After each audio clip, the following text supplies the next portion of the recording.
Hello, everyone. My name is Keitra Brooks with the UAMS DFPM, which stands for Department of Family Preventive Medicine, and the Red Division, which is Research and Evaluation Division under the Team Nutrition Grant. We also have with us today. Hey everyone, this is Mitzi Langley with your health and nutrition program as well. Hello, hello. Also, you have Cecil Chu from the Division of Child Care. We are very excited that you have decided to join us today, and we'll be getting started shortly. All right, so as many of you already know, you have the topic, which is breakfast foods and how to serve meat and meat alternates instead of grains at breakfast. So as we go through today's training, by the end, we're going to discuss the importance of breakfast for children. We're going to understand how the USDA meal patterns have changed to reflect the current dietary guidelines for Americans. And then we're also going to talk about, of course, how to serve meat and meat alternates in place of whole grain rich items 3 times per week. So these are the key recommendations that give more information on how we should follow the 5 guidelines for individuals. So we see here that a healthy eating pattern includes a variety of vegetables, including dark green, red, and orange, legumes, which is beans and peas, starchy and other. We have fruits, which really is just mainly whole fruit, grains, half whole grains, fat-free or low-fat dairy, including milk, yogurt, cheese, and or soy beverages, and a variety of protein foods, including seafood, lean meats and poultry, eggs, legumes again, beans and peas, nuts, seeds, and soy products, and also oils. So we've always heard that breakfast is the most important meal of the day. So here's why it's so important. A well-balanced breakfast also offers an important nutritional foundation for a productive and healthy day at any age. School breakfast fosters success in the classroom and also plays a critical role in helping children develop healthy habits that last a lifetime. Research also supports these claims. Studies show that students who eat breakfast do better on standardized tests, pay better attention, and behave better in class, and are less frequently tardy, absent, or sent to the nurse's office. Further, children who eat a healthy breakfast are more likely to maintain a healthy weight and avoid the health problems associated with obesity. By eating breakfast, students get more of the important nutrients, vitamins, and minerals such as calcium, dietary fiber, folate, and protein. According to the CACFP, children ages 12 months to 12 years of age should be served the following food groups for a healthy breakfast, and that includes a milk, grain, and a fruit or a vegetable. Benefits of breakfast. Breakfast provides nutrients, vitamins, and minerals such as calcium, dietary fiber, folate, and protein. It also provides 1/4 of the recommended amounts of protein, calcium, iron, vitamin A, and vitamin C for the day. Apart from providing us with the energy, breakfast foods are good sources of important nutrients. The body needs these essential nutrients, and research shows that if these are missed at breakfast, they are less likely to be compensated for later in the day. It's important for children to have breakfast every day, but what they eat in the morning is crucial too. Choosing breakfast foods that are rich in whole grains, fiber, and protein, while low in added sugar, may boost children's attention span, concentration, and memory, which they need to learn. So this is the guide, the My Plate Guide to School Breakfast, and this is for families. So this is a good handout that you could use to pass out to the families in your programs. And if you'll notice at the bottom, there's a link that's teamnutrition.usda.gov. And so you can find this and other resources at their website that will be helpful for you to pass out to the families in your program.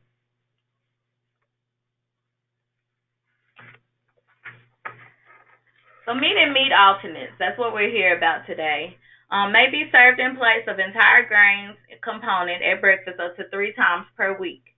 Yogurt, including soy yogurt, credits as a meat alternative, and tofu also credits as a meat alternate.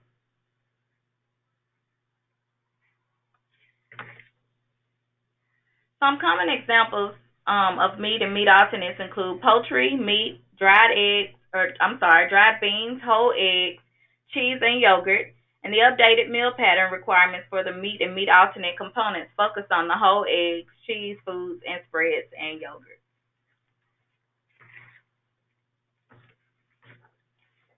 So, what are your options? For meats, you have lean meat, poultry, or fish, and the creditable quantity of meat alternates must be the edible portion. Meat alternates such as cheese, eggs, yogurts, and nut butters may be used to meet all or a portion of the meat alternates component. Next are tofu and soy products. We have commercial tofu may be used to meet all or part of the meat alternate component. Non-commercial and non-standard tofu and soy products are not creditable. Commercial tofu sausage would credit as a meat substitute because it's easily recognized as a meat. However, a tofu noodle would not credit as a meat substitute because it looks like a grain instead of a meat. Under yogurt, we have it may be plain or flavored, unsweetened or sweetened. Yogurt must contain no more than 23 grams of sugars per 6 ounces. And non-commercial or non-standard yogurt products are not creditable food items.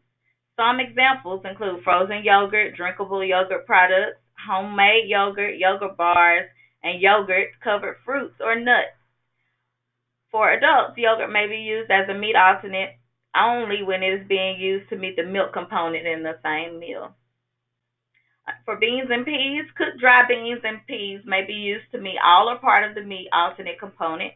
Beans and peas include black beans, garbanzo beans, lentils, kidney beans, mature lima beans, navy beans, pinto beans, and split peas. Beans and peas may be credited as a meat alternate or as a vegetable, but not as both in the same meal. And for nuts, seeds, and nut butters, for lunch and supper, nuts and seeds may be used to meet half of the meal component, but nut and seed butter may be used to meet the entire meal alternate requirement.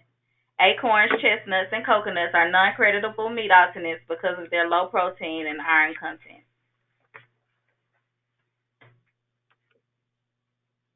So this is a chart that shows the requirements of what has to be served. And we see to the right, not reimbursable is the bacon, imitation bacon products, and salt pork. But what is reimbursable are items labeled fresh pork sausage or fresh Italian sausage, which may be credited. And you can see pages 1 through 45 of the Food Buying Guide for more information on that. Also, turkey bacon and sausage products must have a CN label or PFS.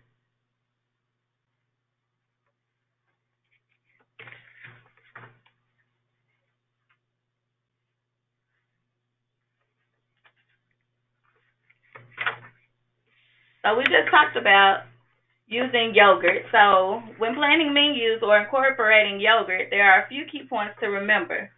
First, the updated meal pattern requirement now allows soy yogurt as a dairy-free option for children and adult meals. Soy yogurt is a dairy-free option and credits the same as regular yogurt. 4 ounces, which is also half a cup, equals 1 ounce of a meal or meat alternate. The sugar limits required for regular yogurt apply to soy yogurt. Soy yogurt cannot be served to infants as part of a reimbursable meal. Remember, yogurt may credit as a meat alternate or as a milk substitute for adults only. However, it may not credit for the milk component and the meat alternates component in the same meal for adults.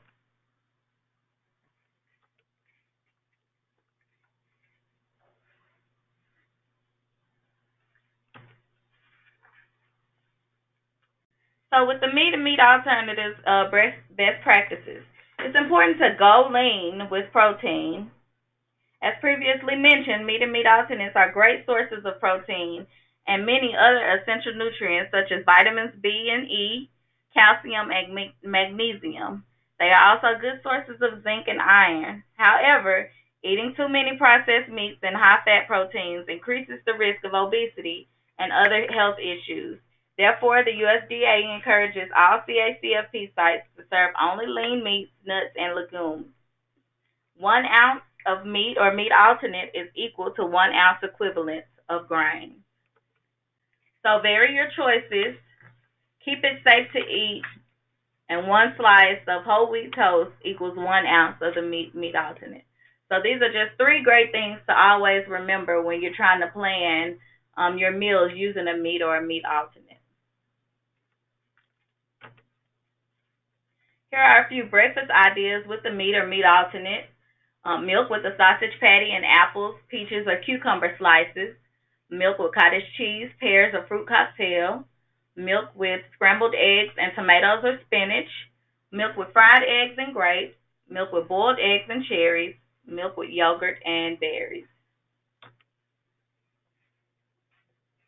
And good sources of these nutrients include carbohydrates, which are whole grain cereals, brown rice, whole grain breads and muffins, fruits and vegetables.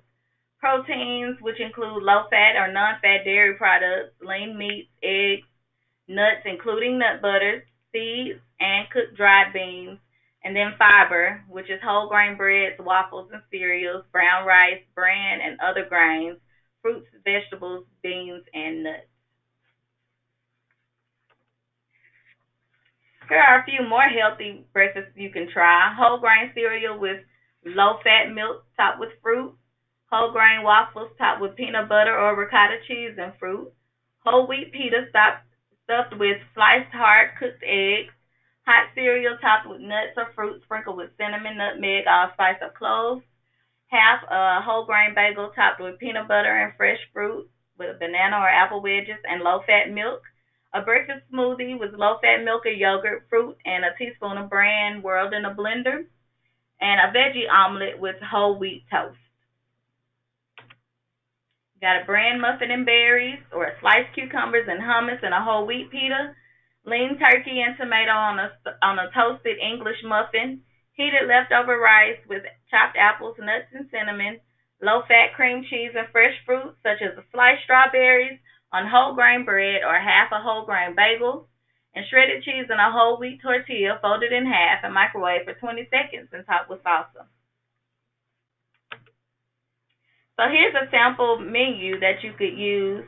This is an example of 4 weeks of different ideas of breakfast ideas that you could serve at your program. So we have skim milk with scrambled eggs and kiwi. If you look across, we have skim milk with peanut butter and apple slices, skim milk with kicks and mixed fruit. And so it's important to review your breakfast menus to ensure only a maximum of 3 breakfasts each week have a meat or meat alternate replacing the grain component. If more than 3 breakfasts within a week have a meat or meat alternate replacing the grain component, the additional breakfasts exceeding 3 cannot be claimed. Also, when you're looking at your menus, you'll notice how down on Wednesday she has WG English muffins. That's also important to remember when planning your menu. Under the new CACFP guidelines, you are required to identify when you have a whole grain item listed. So just wanted to reiterate that.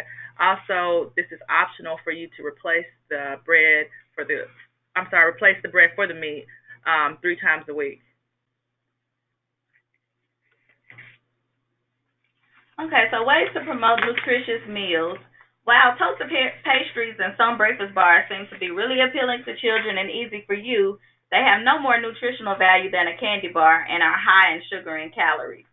So the updated meal pattern requirements feature additional best practices that promote the consumption of nutritious meals as a whole. So incorporate seasonal and locally produced foods into meals.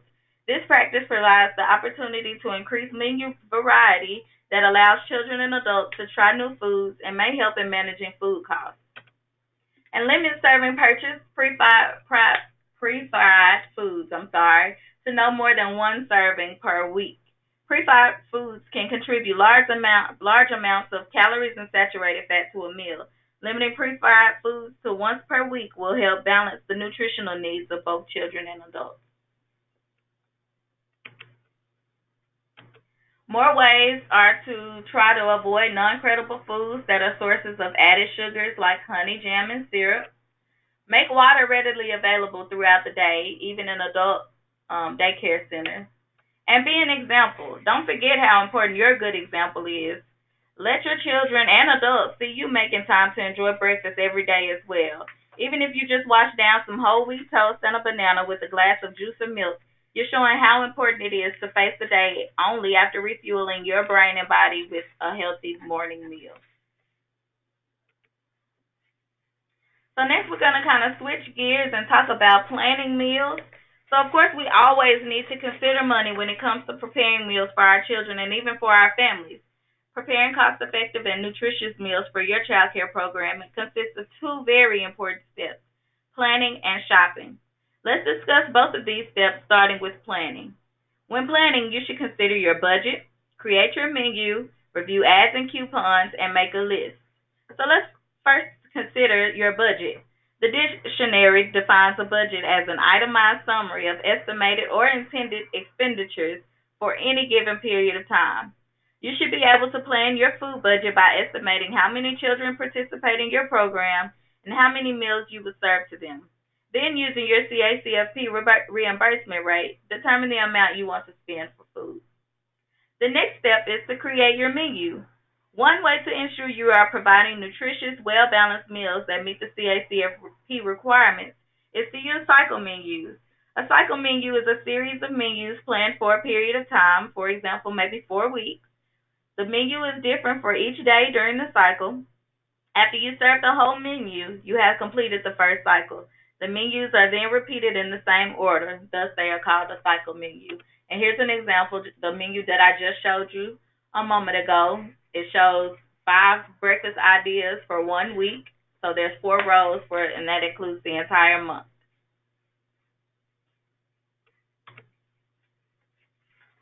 In cost-effective shopping, there are several things you can do to ensure that you're getting the best value for your money when shopping. First, you should consider where you shop. Some grocery stores have better prices on the items you buy most often. Take time to compare prices at various stores on the items you buy the most and choose the store that has the overall lowest prices. Consider purchasing some items through non-traditional sources such as a warehouse, a farmer's market, local food bank, or cooperative extension programs. But be sure to compare prices and do not assume that these sources will always be the best value. So that concludes our webinar for today. We want to thank you for taking time to join us today. Now we'll take a moment to answer any questions that you may have. So if you have any questions, go ahead and type them in, and we'll answer them as we see them come through.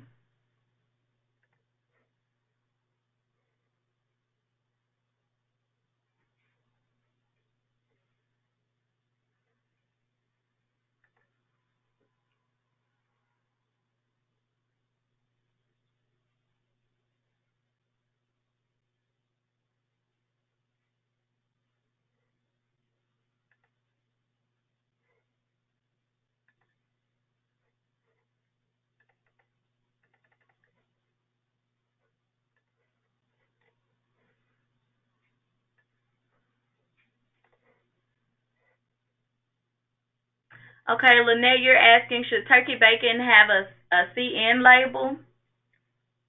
To answer your question about that, yes, it should. However, depending on where you shop, if you remember, CN labels are not required. However, for best practice, you need to have a CN label. But I would say yes.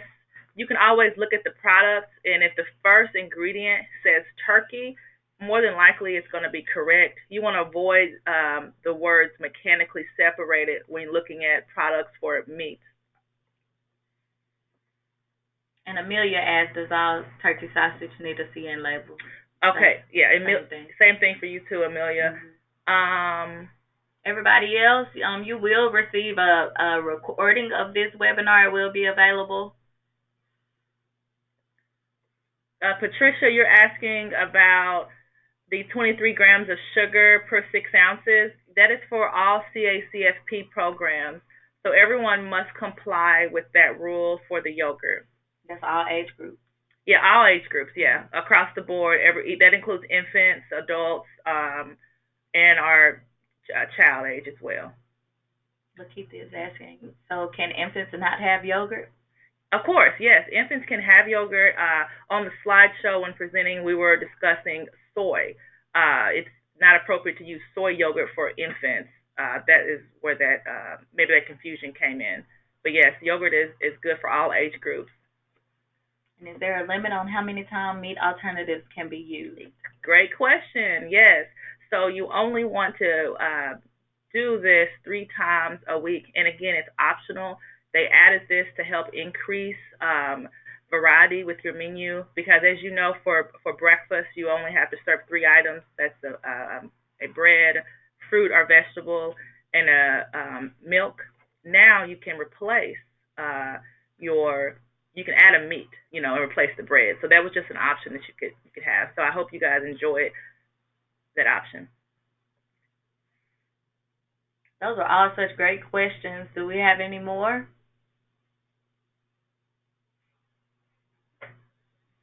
So,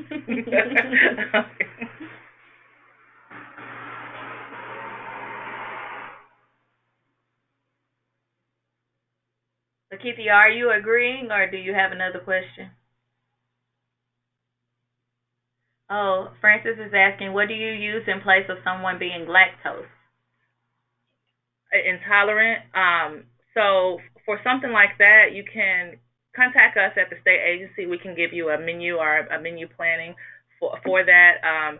But for that option, you're talking about a milk. You only can replace milk with fluid substitutions. But I do have some other alternatives if you're wanting to give them, such as a meat, perhaps would work for that. Or we could do cheese or even peanut butter. But we do have a list of milks that meet the meal pattern that are alternatives. Sometimes you need doctor's notes for that. And the question, Andrea, you're asking is Go-Gurt acceptable? Oh, yes, it is. You just want to be sure to read those closely because a lot of times you'll see it's only 2 ounce or 1 ounce, and you want to make sure it's enough. It's usually okay for snack, but you want to just always check with the food buying guide. The common question I usually get is those drinkable liquid yogurts acceptable, and they're not if they're like a drinkable. But Go-Gurt is still the same form of a yogurt, and that's fine. Okay. And other people are asking where's the copy of this video and slideshow available. We will send out a copy of the recording when you get your certificate, and we're going to talk about that in just a second on the next slide. So you will get this information that you can share with your staff who weren't able to watch, and that they can watch the replay. We have a question. How do we document 6 to 11 months that are not eating baby food? Can they have unsweetened almond milk? Okay, that is a great question. So if you're wanting to do any type of modifications as far as allergies, you do have to have a doctor's note to serve different types of milks. Almond milk is one of those milks that you would need a doctor's note for. So you can contact us at the state agency, and we can show you how to do that, how to document that, because it's very important that you do so. Did I answer your question about documenting the 6 to 11 months that don't eat baby food? Right. Yeah. So they kind of made that change recently about they're wanting you to start implementing those solid foods at certain times. You just want to, if you have a child who's not eating, you do want to work with the parent and also a doctor's note to see why they're not, because you don't want to have it being assumed that you're not feeding. We know you would feed them, so sometimes you do need doctor's note if you have a certain situation where you have a child not eating at those 6-month time frame. All right, Lynette asks, if we have children who have allergies to multiple foods and multiple food groups, can the parent provide substitutes or complete meals if they ask? Okay, great question, Lynette. So we're talking about those substitutions. If a child has a disability, you have to honor that request. And disabilities does include allergies. So remember that you just have to have a doctor's note for that. Now, when you're thinking about can the parent provide, that's a little different. Sorry if you can hear the siren. We'll try to continue after that. Okay, so talking about those allergies, in order to get reimbursement for this program, you have to buy the food. Now, there is some stipulations in there when it comes down to regulations when there are different allergies that takes place. There may be more case-by-case basis, but in general, you have to purchase items to get reimbursed from the government. So we can talk afterwards. You can shoot me an email, and I can tell you how to document that correctly. Okay. Can you count breast milk as the main source of protein after 11 months? No. So at that time on a CHCFP program, you have breast milk as their milk, but you start introducing solid foods at that time. So the meal pattern, you still would have to introduce some more solid foods. If not, you would need to have a doctor's note on why they're not introducing those. But we do highly recommend that we have our children being breastfed. But it's only going to count towards the milk. They still would need other additional food groups to make sure they're not missing items from their dietary guidelines. So I think she edited it to add, we still can't count that on our USDA paperwork, right? I know. It's the last one. If a child isn't eating baby food 11 months and only has breast milk all day, can we still? Yes, so you would need to have documentation on why. So yes, that may be a special case. It may be some kind of dietary or medical reason why they're not eating. So you just want to document, and you'll still be able to get reimbursed. Remember, for infants, you're being reimbursed really for the service and care. You're not, if mom just is bringing breast milk, you're still going to get the reimbursement for that, okay? And Brandy asked, can we use a CN label for breakfast to count as two components? Like we have a whole grain breakfast burrito with a CN label. Can we just serve it and the milk, or do we still have to add the fruit? Okay, great question, Brandy. So, yes, when you have a CN label product, you just make sure you read it carefully. Some CN label products will say it counts for 1 ounce of grain and 2 ounces of meat. You could do that and then just add the milk and then the fruit. So most of the times you're going to need to add something else to it. But like you said, if it's just 3 items, then it could be very well just a burrito. It counts for the bread and the meat, and then you would just add the milk, and you still would need the fruit too. I hope you understood me, Brandy. So yes, you would still need the fruit. Right. Okay. And they're asking for your contact information. Oh, yes. So to contact me, my name is Mitzi. It's MITZI Langley, LANGLEY, at DHS.arkansas.gov.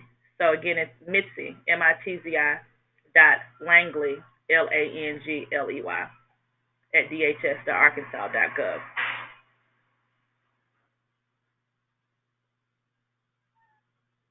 Wow, glad to know you guys were really paying attention and this content that you were really interested in. All right, so you will receive a certificate after watching this webinar. So to receive credit, you'll email your certificate to your licensing specialist. And so if you would, go to this link here to get your certificate after we receive that you've submitted the survey. We'll send you your certificate, and you can submit that right on to your licensing specialist. So I'll give you guys a moment to get that link copied down.